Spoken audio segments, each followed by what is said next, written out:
आज हम बात करेंगे एक ऐसी कंपनी की, गवर्नमेंट कंपनी है ये मार्केट में आते ही इन्वेस्टरों की नज़र में बहुत अच्छे से ये छा गई थी। ऐसा क्यों हुआ इसके साथ, यहाँ पे देखते हैं। देखो इसका चार्ट देख लेते हैं पहले। अगर मैं ऑल टाइम इसका चार्ट लेके आता हूँ तो ये कंपनी यहाँ पे लिस्ट होती है नवंबर 23 में, ठीक है। उसके बाद इसका आईपीओ आने के बाद में इस कंपनी ने रिटर्न दिया है कितना, ऑलमोस्ट आपको रिटर्न दे दिया कितना, 460%। कितने टाइम में दिया इसने, कितने टाइम में दिया इसने, less than 1 year, 230 days, almost 7 to 8 months में, ठीक है। तो जब 8 मंथ्स में कोई आईपीओ इतना रिटर्न देगा तो जाहिर सी बात है उसमें टाइम करेक्शन और प्राइस करेक्शन दोनों आएगा। तो जब ये यहाँ पे टॉप में आया तो यहाँ पे प्रॉफिट बुकिंग होती है, उसकी वजह से स्टॉक डाउन ट्रेंड में आएगा और उसके बाद यहाँ पे टाइम का करेक्शन भी होता है, ठीक है। तो इतनी बड़ी रैली के बाद ये स्टॉक यहाँ पे डाउन ट्रेंड में आया। अब आज की अगर हम बात करते हैं इस स्टॉक की, तो ये करंट प्राइस से कितना नीचे ट्रेंड कर रहा है। तो अगर मैं यहाँ पे इसका ऑल टाइम हाई देखता हूं तो 309, मतलब 3010, ओके। अब इसका जो लो था वो कितना डाउन आया, ये यहाँ पे ऑल टाइम हाई से ये 55% डाउन आया था। और करंट प्राइस की अगर मैं बात करता हूं तो यहाँ पे ये 48% डाउन है, ठीक है। इसका अभी ये रिजल्ट आया था Q1 का, उसके बाद ये और डाउन आया है। अभी इसके रिजल्ट को डिस्कस करेंगे कि ओवरऑल इसका नेगेटिव है या अच्छा है रिजल्ट। मार्केट में सब बोल रहे हैं बेकार रिजल्ट है, बस इसका बेकार रिजल्ट है नहीं। आपको मैं डिटेल में एक्सप्लेन करूंगा क्यों नहीं है करके, ठीक है। तो इसका मतलब हमारे पास बाइंग अपॉर्चुनिटी है, यस बिल्कुल बाइंग अपॉर्चुनिटी है। और ये ऑल टाइम हाई तक वापस जा रहा है, तो लगभग 90% का हमें गेन दे रहा है यहाँ पे, ठीक है जी। तो ये जो 90% का गेन है ये कितने टाइम में आएगा, ये सब हम डिटेल एक्सप्लेनेशन यहाँ पे करने वाले हैं। इसको हटा देता हूं मैं, इधर जो था आपका, 1 मिनट यहाँ से हम रख लेते हैं कि ये ऑल टाइम हाई से अभी मेरे पास में इतना डाउन है, करेक्ट। 48% अभी भी डाउन है और 90% का मुझे यहाँ पे सिंगल ट्रेड में गेन मिल सकता है। क्या ये स्टॉक मल्टी बैगर हो सकता है, वो भी हम यहाँ पे देखेंगे। तो अब इसके एक बार आ जाते हैं इसकी, देखो फाइनेंशियल को चेक इसके हम देखेंगे पहले वही देख लेते हैं। आ जाओ रेवेन्यू की बात करते हैं। अभी इसके जून 2025 का रिजल्ट आया है। अगर आप यहाँ पे देखो प्रॉफिट देखोगे ना, यहाँ से कंपेयर करोगे तो आपको लग रहा प्रॉफिट हाफ हो गया। बट मैंने आपको कितनी बार बता रखा है कि जब हम जून क्वार्टर का रिजल्ट चेक करेंगे तो लास्ट ईयर के जून से कंपेयर करना, ना कि जस्ट इस मार्च वाले क्वार्टर से। तो इनसे हमें कोई लेना देना नहीं है। अगर मैं मार्च 25 को कंपेयर करूंगा तो ये लास्ट ईयर के मार्च क्वार्टर से कंपेयर करूंगा, तो ऐसे कंपेयर करना होता है। तो अगर मैं इस जून 25 को जून 24 से कंपेयर करता हूं तो रेवेन्यू यहां से इंक्रीज हुआ है, ठीक है। रेवेन्यू अच्छा खासा इंक्रीज हुआ है, 1500 से 1900 आ गया रेवेन्यू। अब यहां पे देखो जब मैं ये फाइनेंसिंग प्रॉफिट आपका देखता हूं 484 था, यहां पे 302 है। अब ये दिक्कत कहां पे आएगी, दिक्कत देखो एक तो यहां पे आ गया इंटरेस्ट यहां पे ज्यादा पे किया है, ठीक है। अब ये इंटरेस्ट इतना ज्यादा क्यों पे किया, क्योंकि इनका बिजनेस मॉडल ही क्या है कि पैसा कम रेट पे लेके और उस लोन को हाई रेट पे देना, और जो भी इसके पास मार्जिन रहता है वो इसका प्रॉफिट होता है। लाइक NBFC ये कंपनी है, फाइनेंस की एक कंपनी है, बस ये इसका काम है कि पैसा ये सस्ती रेट पे लेता है और उसको हाई रेट पे किसी और को दे देता है, ठीक है। ये इसका काम है, तो ये रेट हाई होगा यहाँ पे। फिर यहाँ पे देखो दिक्कत ये होगी एक्सपेंसेस में, ये जो है यहाँ पे 51 था, यहाँ पे 427, इतना ज्यादा नहीं होना चाहिए था। यहाँ पे देखो 131, 119, 170, हाईएस्ट अगर मैं मानता हूं तो 200 यहाँ पे हो सकता था। अगर इसको मैं 200 लेता हूं तो डायरेक्ट आपका प्रॉफिट में टिक जाता 200 और यहाँ पे ऐड होता 227, तो ये आपका प्रॉफिट बन जाता कितना, 530 के आसपास। और यहाँ पे कितना था, 484। तो ये एक एक्सेप्शनल आपका यहाँ पे एक्सपेंशन हुआ है, ठीक है, हर क्वार्टर में इतना नहीं होगा, उसकी वजह से आपको लग रहा है कि रिजल्ट यहाँ पे खराब है। तो एक्चुअल में अगर आप देखोगे तो रिजल्ट इसका अच्छा है, बेकार नहीं है। तो सेम ईयर सेम क्वार्टर को लास्ट ईयर के क्वार्टर से कंपेयर करना है। ठीक है, तो हर जगह न्यूज में यही है कि इनका प्रॉफिट डिक्रीज हो गया, प्रॉफिट डिक्रीज हो गया, बट प्रॉफिट यहां पे डिक्रीज नहीं हुआ है। करेक्ट, तो यहां पे देख सकते हो इसका प्रॉफिट इंक्रीज हुआ था, यहां पे इंक्रीज हुआ और यहां पे भी इंक्रीज हुआ। ठीक है, ये क्वार्टरली है ना, तो ये यहां पे आ जाते हैं हम। अगर इसका मार्च का हम देख लेते हैं तो यहां पे इसकी सेल्स यहां इंक्रीज हुई थी और प्रॉफिट देखो इसने अच्छा खासा यहां इंक्रीज किया था। करेक्ट, तो इसमें कोई दिक्कत नहीं है, कंपनी का रिजल्ट अच्छा है, यस, एक्सपेंशन थोड़े से एक्स्ट्रा, बाकी कोई दिक्कत नहीं है। और ये एनबीएफसी है तो इसके पास बोरोइंग ज्यादा होगी।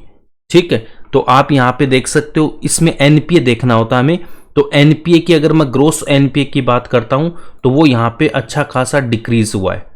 ठीक है, और नेट एनपीए भी यहां पे डिक्रीज हुआ, तो ये इनके लिए प्लस पॉइंट है। आगे चलते हैं, बोरोइंग यहां पे इंक्रीज आपको मिलेगी। देखो बोरोइंग इसके पास में देखो कितनी इंक्रीज हो गई यहां से। तो देखो ये क्यों इंक्रीज हो रहा है, जितना ज्यादा इनके पास पैसा होगा उतना ये ज्यादा लोन दे पाएंगे, उतनी इनकी ज्यादा अर्निंग होगी। तो जितनी ज्यादा इनके पास बोरोइंग होगी उतना इनके लिए प्लस पॉइंट है।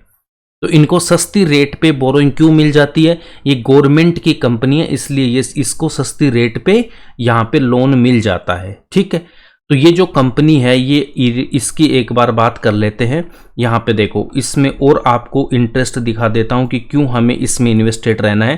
प्रमोटर्स की होल्डिंग मतलब गवर्नमेंट था 75 था, अभी 71.76। ठीक है, लास्ट क्वार्टर्स में यहाँ पे देखो मार्च में ये था, जून में एफआईज का इंटरेस्ट इंक्रीज हुआ है, डीआई ने भी अपना स्टेक इंक्रीज किया है।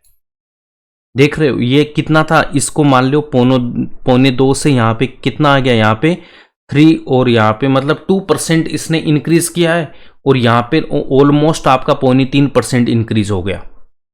तो एफआई इंक्रीज है, डीआई इंक्रीज कर रहा है, इसका मतलब स्मार्ट मनी यहाँ पे इन्वेस्ट हो रही है, उनको इंटरेस्ट है। और पब्लिक ने यहाँ पे अपना हल्का सा पार्ट लूज किया है और गवर्नमेंट ने अपना स्टेक यहाँ पे थोड़ा सेल किया है। तो इसका मतलब एफआई डीआई इंटरेस्टेड है तो इसका फ्यूचर अच्छा है, तभी इन्होंने यहाँ पे इसमें इन्वेस्ट किया है। तो स्मार्ट मनी इसमें इन्वेस्टेड हो रही है, उनको इंटरेस्ट है, तो हमें भी इंटरेस्टेड यहाँ पे होना चाहिए। ठीक है, ये इसका प्लस पॉइंट है। रिजल्ट मैंने बता दिया इसका अच्छा है।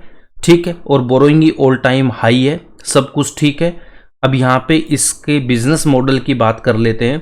तो इनका यही काम है, पैसा ये लेते हैं सस्ती रेट पे और ये हाई रेट पे ये दे देते हैं। Correct, okay. अब देखो इसका फ्यूचर क्यों अच्छा है। देखो गवर्नमेंट की अगर मैं बात करता हूं तो भारत सरकार ने क्या बोला कि 2030 तक 500 गीगावाट रिन्यूएबल एनर्जी जनरेट करने का उनका टारगेट है। ठीक है, तो उसमें इसका फ्यूचर अच्छा है। और जो लास्ट ईयर का बजट आया था 2025 का, इसी ईयर का, उसमें भी रिन्यूएबल एनर्जी को लेकर बड़ा ऐलान हुआ था। उससे इस कंपनी को फंडिंग और प्रोजेक्ट मिलने में और तो आसानी हो जाएगी।